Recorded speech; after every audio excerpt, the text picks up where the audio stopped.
ଯୁଗର ବଡ଼ ଝିଅ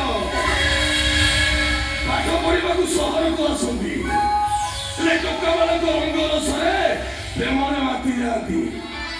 ନର୍ସିଂ ହୋମରେ ଛୁଆ ଖଲାସ କରି ସଫା ସୁତୁରା ଘରକୁ ପଳାନ୍ତି। ସ୍ୱାମୀ ଆଗରେ ଭରିଏ ସିନ୍ଦୁର ମାରି ନିଜକୁ ସତୀ ବନାନ୍ତି।